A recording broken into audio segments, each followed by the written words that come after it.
one day because people weren't letting us in. We had our office, which had lines. That was just normal because there's one place. And then we have mail. So when I say absentee, I'm combining all three of those voting functions into one. So three out of every 4 Democrats statewide voted by absentee. Over half all Republicans voted absentee as well. And we had what was the closest race in Iowa history for Congress, 6 votes. And you can see the vote totals. They went back and forth over recounts. But that kind of sets the stage for what occurred. Next slide, please. And those that watch politics and watch the state capitol, we had a bill that was introduced, and 6 days later it passed both chambers. Now that's not uncommon for a lot of our appropriations bills, but it's very uncommon for legislative non-appropriation bills. So this was introduced, 29 pages, 74 sections. We had no input. The Auditors Association, I'm one of 99 county auditors, and I'm one of 28 Democrats. The rest are either no party or Republican. We took a stand against the bill. We thought it was tougher for voters, and our job is supposed to make it easy for voters. You know, we want to make sure your vote's secure. We also want to make it easy. So this went through really quick.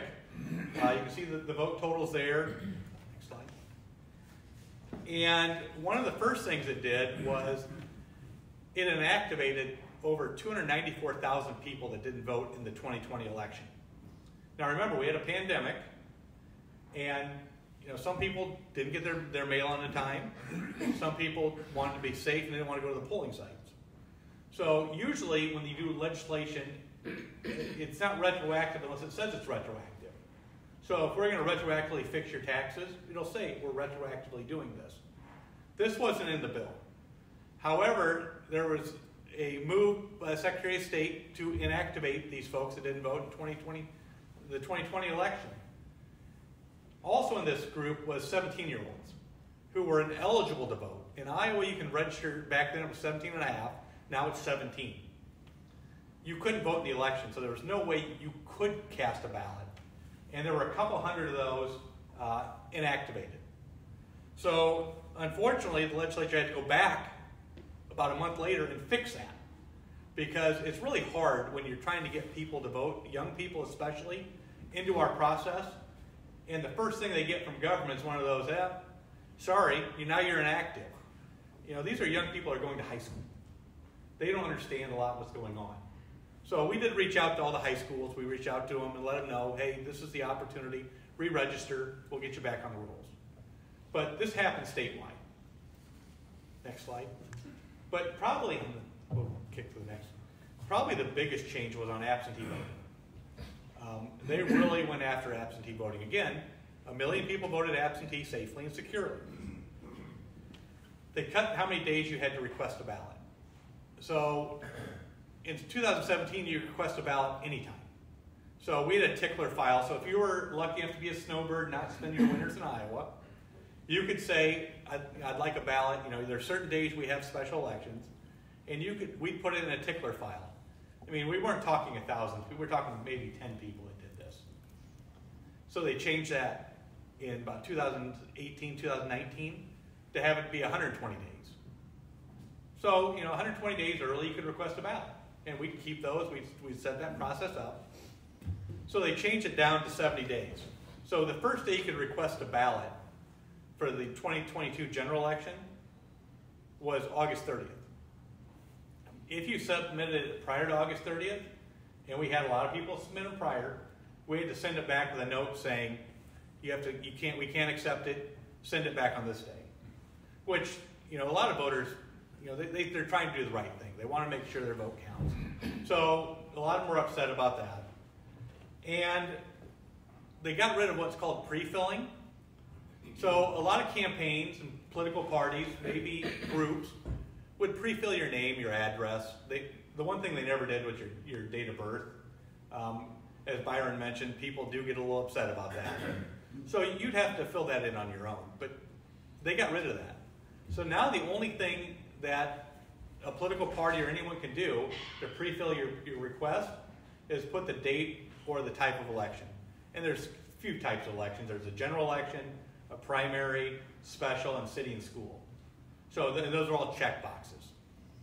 So that's one of the big changes that you're seeing. So, and we'll get a look at one of these requests here in a second. But the legislature also decided that this form needed to be dated as well, to make sure that you didn't do it ahead of the deadline. If you're like me, when I ask you what the date is, the first thing you do is look at your watch and try to figure it out. That happens a lot. So, next slide.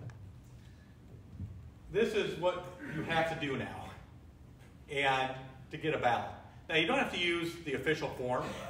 I mean, it's simple if you do, but when you're dealing with tight deadlines, we'll ask you to put on a piece of paper, and that's acceptable.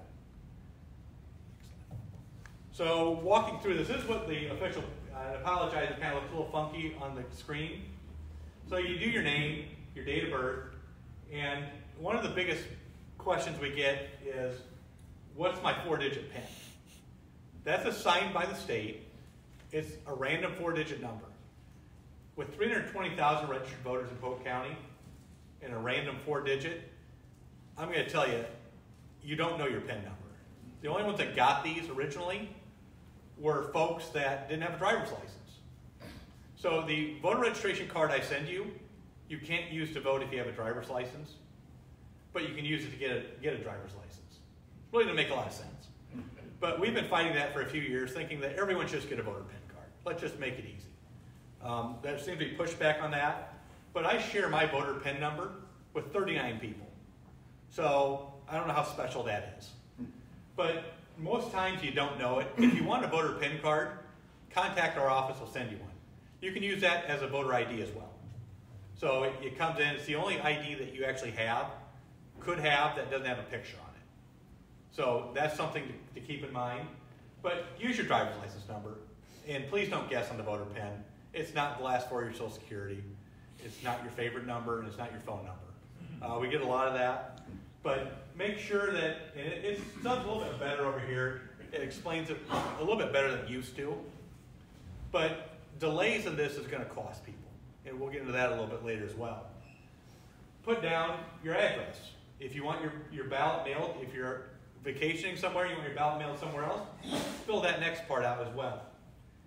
Contact information is becoming more and more important. If there's an error on this request, the new law allows us to contact you and let you know. Yesterday I was opening mail, and 3 people didn't sign it. They had email addresses. So I 2-finger typed all their email addresses in the blank carbon and let them know, please submit another one. Let me know if you have any questions. Here's the link to the form. Call if you have questions. So that's very important, but be sure to check that box if you don't want campaigns to call you. And before you call and yell at me for people calling you, it's a public record if you don't check that box. And the parties buy the list from other people. A lot of the political parties are buying them from the cell phone companies themselves. So it's not just me. And then I pre-filled this in with the general election and the date, just to show that's the only part that can be pre-filled right here. And then for the primary, you don't have to click either Democrat. For the primary, you have to pick a party. And you don't have to do that, but we see a lot of it already, where people are saying, yeah, I want to be a Democrat, I want to be a Republican. Then sign and date. Next slide. And like I said, we'll call you if there's problems. But some of the questions, and they muddied a little bit of the waters, is campaigns and political parties can pick up absentee ballot requests and deliver them. So your favorite political party, somebody you trust, a neighbor, can bring your request in. They have 72 hours from when they touch it to bring it down. And people have been very good about that. Now, looking at some of these, looking at that form, we had hundreds of people that didn't do it right. And, it does take time. We do contact them. So the one thing as we get closer to the deadlines, having an email or a phone number is essential. Because at times, if we have to mail you, it takes about 2 to 3 days to leave our office to get to your house. And when you're expecting a ballot, instead you're getting here's what you're short on, it does make it difficult. And voters get very upset about that. slide. So some of the biggest changes are how long you have to vote. In 2017, you had 40 days to vote early. And we started mailing ballots 40 days in advance. You know, we do that for federal elections. For people overseas in our military, we already do that. So that was cognizant of federal law. So we started mailing ballots 40 days for an election, and we stopped mailing ballots 3 days for an election. Now the 3-day thing was a little tough. If we mailed it on Saturday, the chances of you getting it back to us with a postmark on Monday was tough. So I understand that part. In 2020, they changed it to 29 days. Okay, we have 29 days. We had about 10 to 11 days. We stopped mailing ballots 10 days before the election. So, you know, we're closing the window. And then in 2021, we have this new law that really changed everything.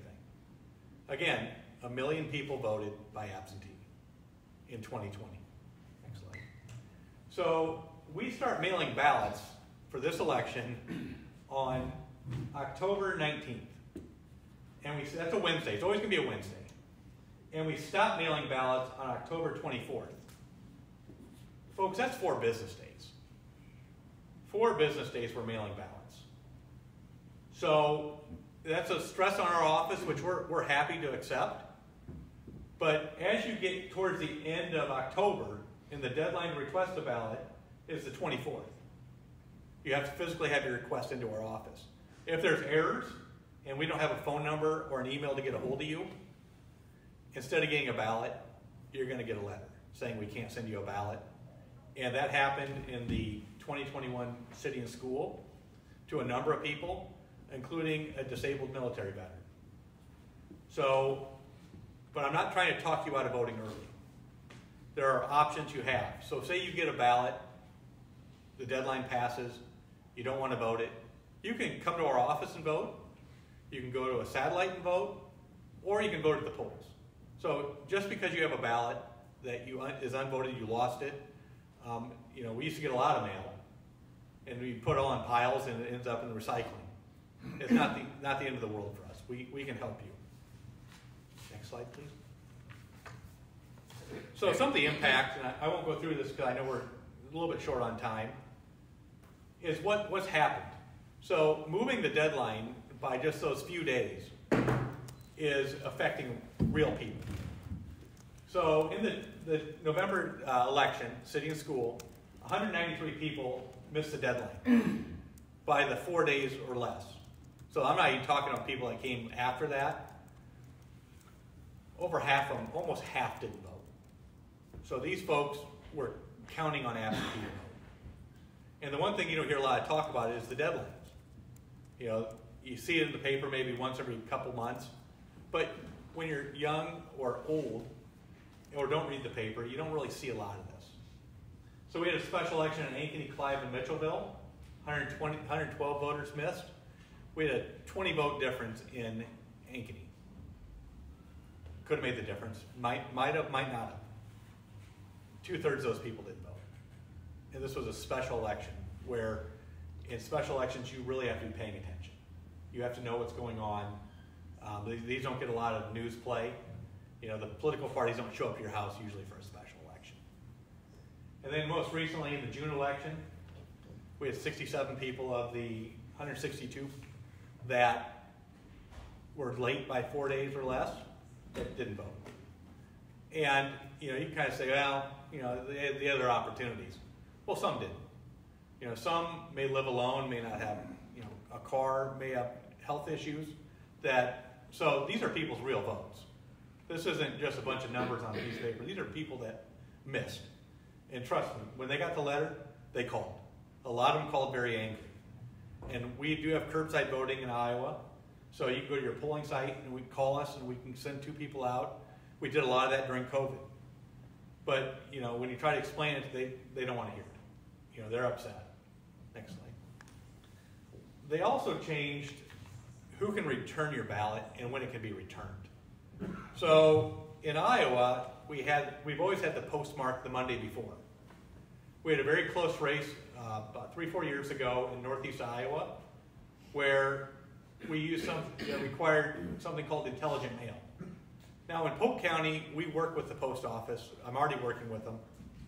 on making sure postmarks get there and our ballots get in and out. We're lucky because everything we have goes into Des Moines and then to the feeder post offices. Other counties don't have that. In Northeast Iowa, they had a very close race. The legislature actually decided it, whether they're going to count ballots or not. So then they required us to use intelligent mail. And that's a bar scan on the bottom. It was really light. It was like light orange, which we still have to keep.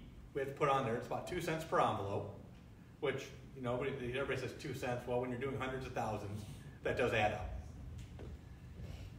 In 2020, we had 6,500 ballots that were counted that came in after the election that had either the intelligent mail bar scan or the postmark. Statewide, 6,500. Again, 6-vote difference in the congressional race. Your vote was counted. So they changed that, and now we have what's called sure count. So your ballot has to be in by the close of the polls, election day. So I want you, when you go home, think about this. Watch your mail. The post office does a wonderful job. This isn't a criticism of the post office. But your mail on Tuesday is the lightest day you're going to have. You don't get as much mail on Tuesday as you do any other day. That's the same for us. So when you start talking about sure count, your ballot having to be in by then, it's tough. So the one thing we always say, use the absentee ballot tracker. Don't be scared to call or email us. We'll look it up. There's the absentee ballot tracker on the Secretary of State's website. We'll let you know if your ballot's been accepted or not. So that's a pretty good tool to have. But in the primary, we had only one ballot that would have counted under the old law. And we spent a lot of time at the post office talking about the need to get in. The last ballot we got from the post office was 7:55 p.m. They brought us a ballot, which was great. Clinton County had a race for supervisor, 7-vote difference. And as you can see, they had 42 ballots that came in that could have counted. So it's not just Polk County, it's all counties. Bleeding Heartland, which is a local blog, reported there were over 150 ballots that would have been counted under the old law. Again, these just aren't numbers, these are real people. These are people who are going to get a letter saying your ballot didn't count because it came after. Now, the one thing they don't do is call their legislator. They don't call the governor, they call us, and they're very upset. And they should be.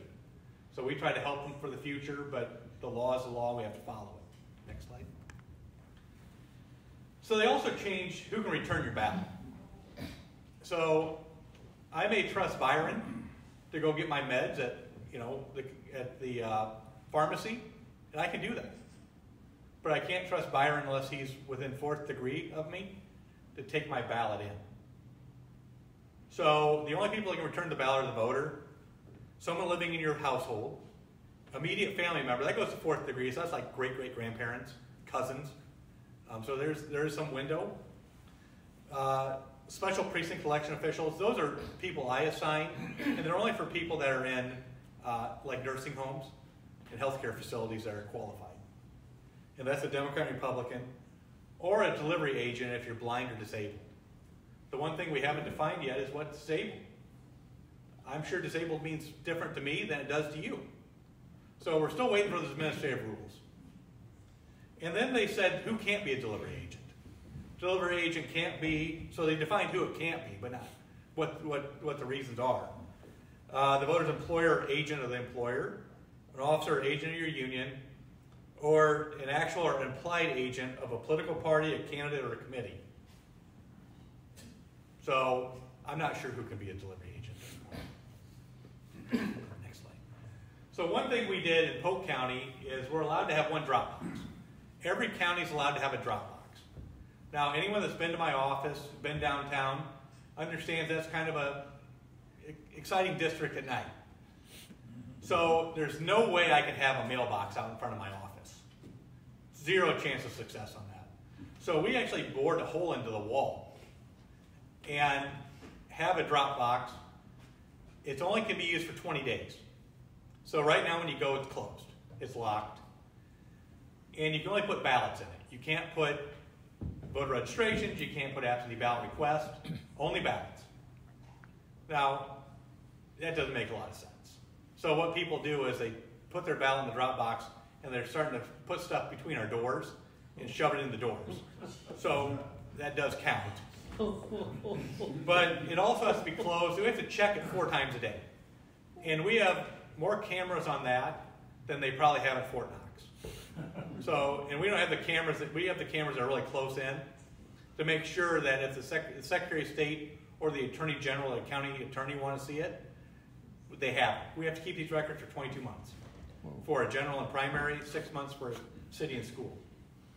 So this is quite an undertaking. But we have one drop box in the entire county. And if you live in Ankeny, it's probably not as convenient for you as somebody like me that lives in South Des Moines. But every county can have one. You're not required to have one, but we think that it should be based on population. You know, let's have a few. Let's use libraries. And we were told no. So one of the other big changes we are going to see, and we've seen already, is voting early in person. You know, anyone that's been to my office or satellite, you know you get asked for the ID, and people are pretty good about bringing their ID. Usually it's a driver's license. Say who they are. Well, the new law is you have to fill out the form like you're voting from home. That form I showed you earlier, you have to fill that out before you show me your ID. And all 99 counties did the same process. You'd come in before and show us your ID, and then you'd see the stickers printing. And we put the sticker on there, you confirm everything was right, you sign and date it. Well, we're still doing a sticker, just putting on the back now, because I'll be honest, my handwriting is very poor. When I have to sign stuff, it looks like I'm asking for a kidnapping or a ransom note.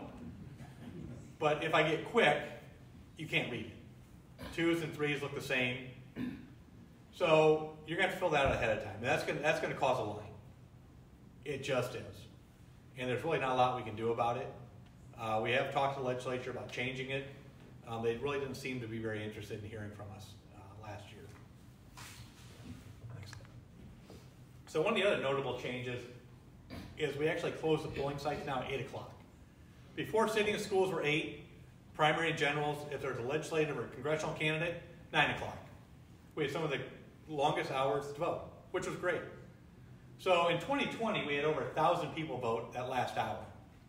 You gotta remember, folks, this was a pandemic, and a lot of people voted by absentee. So in just Polk County alone, we had 1,000 people. Now, would they vote at the same time if it was midnight, 1 o'clock? Sure. Some of those folks would. Some people like to go at the very end. They also changed shift workers. So if you're a shift worker living in, let's say you live in Des Moines, but you work in Wapello County, which is Ottumwa. You might be working the line. If you work during an entire election, your boss legally has to give you time off. It used to be 3 hours. Now it's only 2. So if you using the Ottumwa, you're not getting from Ottumwa back to Des Moines, then back to work. You're not getting that in 2 hours. So that's one of the changes. I don't know how many people that affected. I can tell you I took a call from a family member that it affected that worked at a nursing home. And we had that discussion with their boss. And she didn't take that long, but it's a safeguard for a lot of our voters. And they also changed satellite voting. As everyone here knows, I always have done satellites. We work with both parties. We do it at libraries, we do it at senior centers, and we do it for as long as we can. Well, I'm now banned from doing that. So they have to be petitioned. So we've worked with both parties to say, hey, here's what we'd like. We'd like them here. We want to give people as many opportunities to vote as we can. And both parties have been pretty good to deal with on that. You know, everyone, it's not a Democrat or Republican issue. It's an ease of voting issue. You know, some people don't like driving downtown. You know, it wasn't that many years ago that we had one-ways downtown on Court Avenue. And it took me about a year to figure out to look both ways, because I was so used to only looking one way. Same with voting, same with these drivers. When you start changing one-ways into 2 ways, and we're on a one-way. There's only one way to get to us if you don't walk. You have to come from the south. And then parking's a little difficult. So people enjoy these satellites. And we'll do them, but they have to be petitioned now. And that's going to be a big change, because usually, you know, we work with the parties, like I said, and we have ideas, and they all agree. Now a lot of other people have different ideas for us. So those that always thought it was wrong putting them at libraries, this is their opportunity to put them somewhere different. So I want to go over the important dates. And this, for the 2022 election, excuse me, these are the dates you need to know. You know, earlier this week was the first day to request a ballot. And we have well over 200 already that have come in. A lot of them are coming in over the counter. People want to make sure they have everything done right. So when you bring in your ballot request or your friend's ballot request, my staff will go through every one of them. We do that to protect you, to make sure that if you can fix it right there, say they're in the car, say you want to take it to them, we make sure that you do that. The first day we can mail ballots is the 19th. The last day we can mail ballots is the 24th. 4 business days. So if you want to vote early, get your request in early. Don't wait till the very end in case there's an error, because it makes it harder as we get later in the process to fix those. We'll be open November 5th, that's a Saturday, for voting. That's usually a very big day of voting. That's also a change. We used to be open 2 Saturdays. Now we're open 1. The final day to vote early in our office is going to be November 7th. And then the final day, election day, is going to be November 8th. Polls are going to be open from 7 a.m. to 8 p.m. If you have a ballot, bring it to our office. We watch the drop box nonstop. So if you want to take it to your polling site, you can surrender it and vote at your polling site. You can't just drop it off and walk away. So one of the things I really want to talk about is how we protect your vote. How do you know your vote's secure and safe? So it's a rigorous process to check everything in, but we have what's called post-election audits. So after every election, and I mean every election, special elections, general elections, the Secretary of State will have, think of it like the NBA draft, where you're all excited to watch what precinct you get to pick. They pick a precinct at random. We don't know which one it is, and we'll hand count that precinct to check the results versus what the hand count is. Now, we just do president or governor. We don't do the entire ballot. But in all 99 counties, every one of them has been 100% accurate. We test all the ballot coding ahead of time. We vote on paper in Iowa. Everything you do is voting on paper. Everything can be recreated. So when you hear a lot of hacking, you hear a lot of this, it's a lot of talking in circles. But everything's on paper in Iowa. And whether you talk to me or the small counties or the Secretary of State even, this is how we make sure your vote's secure. If there's a problem, we want to know about it. So we've had probably 5 or 6 of these. Always been, I don't ever participate in counting ballots, but people are always amazed that everything matches. Thanks. So one of the biggest things we're fighting right now is misinformation. You hear a lot about what other states do, and I was talking to my table earlier. I go to a national conference and talk to other states how they do it. And when you hear about all-mail ballots, that's full of fraud. Well, tell that to the people in Utah, which isn't exactly a liberal-leaning state. So they're very proud of how they do it. Every state is proud of the way they do it. They think the way they do it is right. Recently, Alaska went to ranked choice voting, where you put your first choice, you put your second choice. I think they went to 4th or 5th.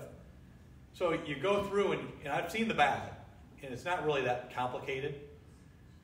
But what happens on ranked choice is whoever gets last, their votes get reassembled, and their second choice goes. And they do it until they get a majority. So that's one of the things that a lot of states are moving towards. I think Colorado might do it, but I know Alaska's doing it. But a lot of the stuff we're hearing is to affect the process and people's ability to believe in the process. We have a lot of people that think the 2020 election was stolen. We have people in the other party think the 2016 election was stolen. So all election officials are kind of on their back heels. In talking to a lot of these folks on this national conference, at my table we had people that had folks show up at their house with guns. We haven't had that here. We've had a lot of angry phone calls. We've had a lot of, anytime somebody says something, goes on Twitter, there's a lot of misinformation. We ask you to call call me, call the Secretary of State. You know, we count your votes. And the misinformation is just getting out of control. And a lot of it is, you know, it's if I tell you the Cubs are the greatest team in the world, and you're a St. Louis Cardinals fan, you're going to say, well, that guy's crazy.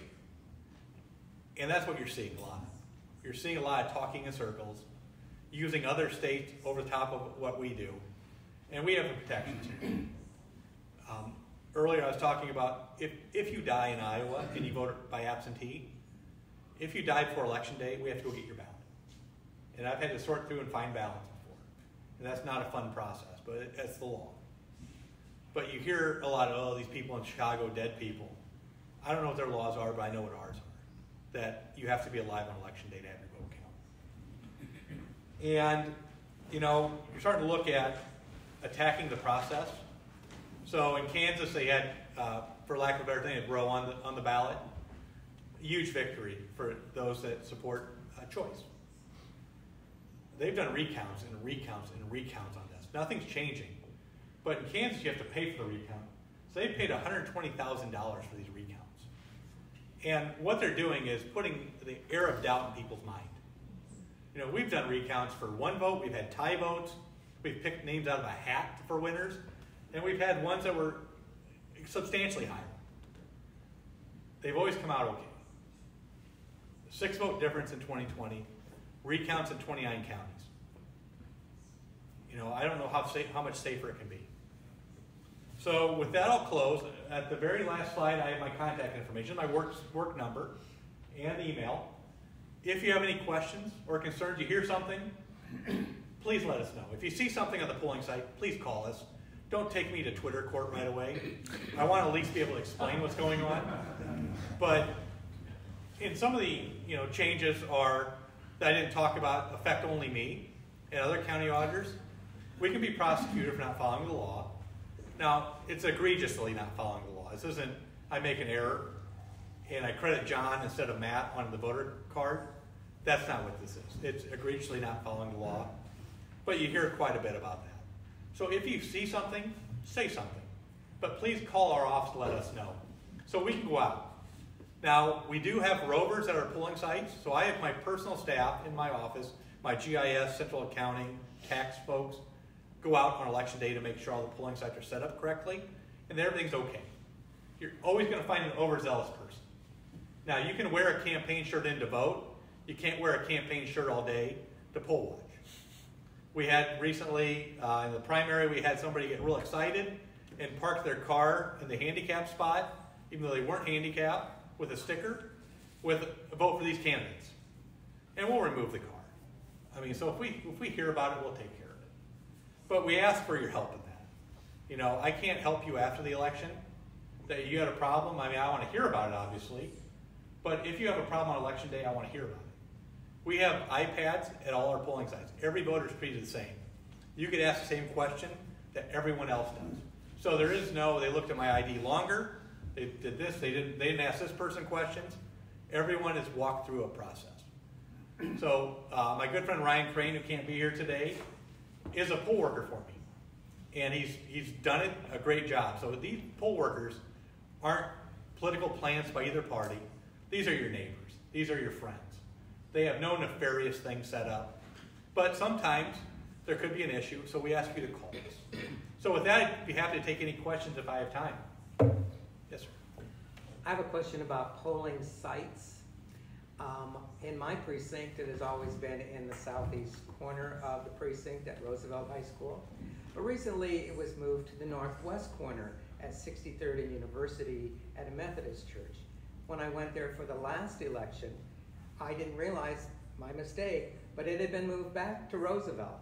So I go back to Roosevelt. But it's not in the regular spot at Roosevelt, which is on the west side. Now it's clear over on the southeast corner. So people now are parking and walking all the way around the building, and it just made it really uncomfortable. And I thought, you know, I'm in relatively good health. What if it was somebody with a cane? How would they have managed all of that? And as I'm getting back to where the site is, they're unloading people from a nursing home, and there's massive numbers of people coming in as everybody's trying to vote now. It was really kind of chaotic for the first time. Is there something going on here with voting sites that I don't understand? Well, I appreciate that. For those that are watching on Zoom, the question is about voting sites. We move them from one place to the other. Why do we do it? How do we do it? Well, the nice thing about us is we're not very good stewards of people's property. We're opening and closing the door a million times in the heat of June. We're doing the same thing in November when it's cold, and they don't want us in there. Schools put us out for years. They finally are letting us back in. And we'll do a better job of saying which door to go into. We'll send new cards out when we change polling sites. So if we change your polling site, we have a 19 to about a 2-week period to send you the new polling site. And that was part of this law. So that does help voters, because in the past, what would happen is we change a polling site, we'd put a card on the door, kind of like, you know, if you want somebody to come rake your yard, you had the little things to pull down. So this gives the opportunity to tell every voter. Now, how we pick them is we try to find a place in the precinct. We try to first find a place that's free, which are schools. And, you know, let's be honest, schools really don't want us in there because they're trying to secure the students. So a lot of times we try to go to a church that'll let us in. And sometimes they keep us in there, sometimes they don't. So we're kind of like nomads at times, where we keep finding spots. You know, over the course of the 20 years I've been in the office, working there, we've lost so many polling sites. We lose about 10% per year. And you got to keep moving. So sometimes we run out of spots in your precinct. So you have to go to the next precinct over. And that's tough. You know, you can't make people do it unless they're a government entity. So we could physically make the schools do it. I just don't know if something happens to one of these children, how that's going to, you know, help our process, because they're very big on security, and they should be. So we will do a better job of putting which door to go into. I know we have a lot of vote here signs, but they seem to be kind of wherever we put them. John. I don't know if it's a good idea or a bad idea to make General Election Days a federal holiday, and I wonder what you think of the ramifications of that. So making it a federal holiday, the question is about making general elections a federal holiday. The federal government's stayed away from elections for the last few years. They pick the days, they pick what happens overseas, but they really don't do a whole lot other than that. There has been talk about making it a federal holiday. I'd be for it. I'm for 100% participation. That's what democracy is picking. And you know, when you start changing the laws to make it harder to vote from home, make it harder to vote in person, you're going to have to do something. But it would take some courage for some of these folks to, whether it's at the state level or at the federal level, to say, this is going to be a holiday. Because then you start getting into, well, what about the restaurants? What about the bars? They're not going to close. So what can you do to close different places? And that'd be kind of the crux of the argument. Yes, sir. How do you stand on election poll workers? So the great question is how you stand on election poll workers. I'm very good on Democrats. I'm pretty good on Republicans. We have to balance it. So you can't have all 5 Democrats or all 5 Republicans. You have to have a balance. We do use no parties. But we are pretty good on really everyone right now. And a lot of that is a program the Secretary of State put together where they do ads on Facebook. I'm sure you've seen them. You click on them, then there's a form you fill out, and it goes right to our office.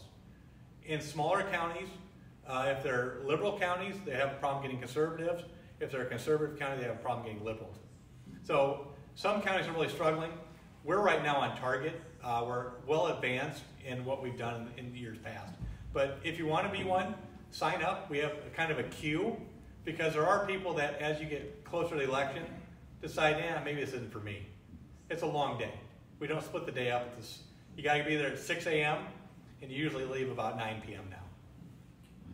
Can you assume if you signed up, and I did, I got the initial response saying, if I haven't heard, is it because you're fine with anti-Democrats? So if, the question is, if they got an initial response, they haven't heard back, you're in the queue right now.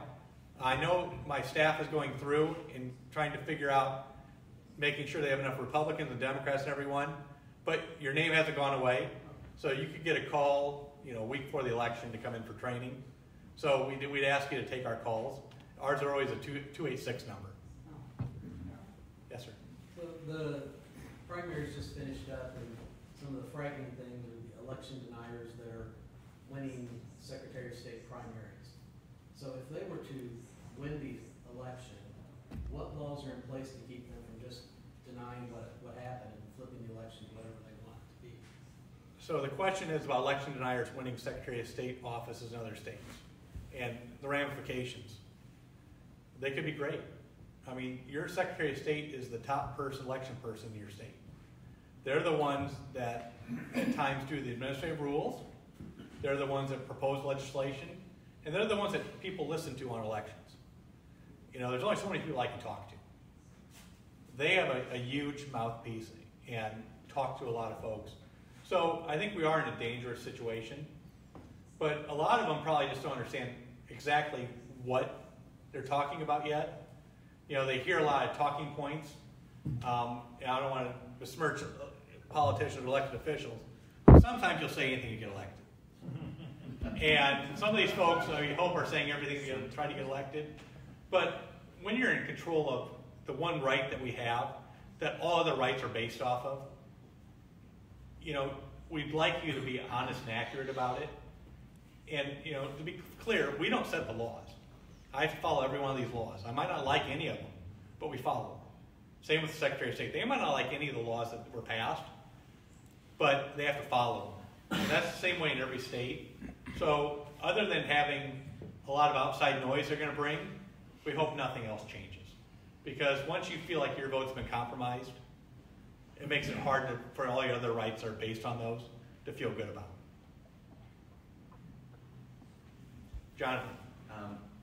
If I were to cast a valid absentee ballot and then drop dead before election day, my partner Scott would know pretty much how I voted and not going to be inclined to go and tell you that I died. How do you find out that I died? We can actually use the obituaries.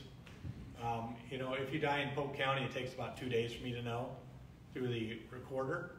If you die in Iowa, it takes a quarterly. If you die out of state, it doesn't go as fast. Now, we also make sure that the one thing you hear a lot about with some denial is you have multiple people registered in multiple states. And we actually use a program called ERIC, and we use the National Change of Address. So the state uses ERIC to compare your voting record, your registration, with those in other states. It's an electronic program.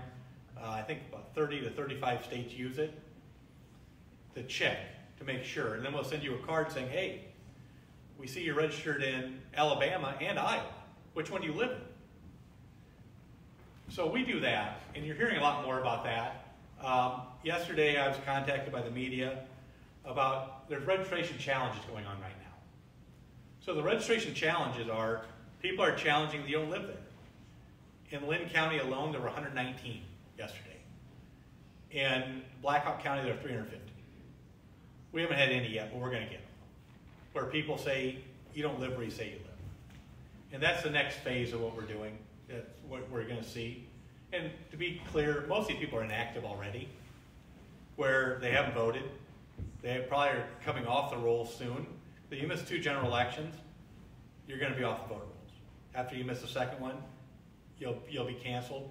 Now we have same-day registration where you can come in and register to vote in person at any time. Now I know I see people getting excited. I will stay and take questions afterwards and stay as long as everybody wants to stay. But I know for the Zoom we're getting a little close to the end. So I want to thank you again for allowing me to come speak. If you have any questions, please contact me. Don't take me to Facebook court first. I want to help. Thank you.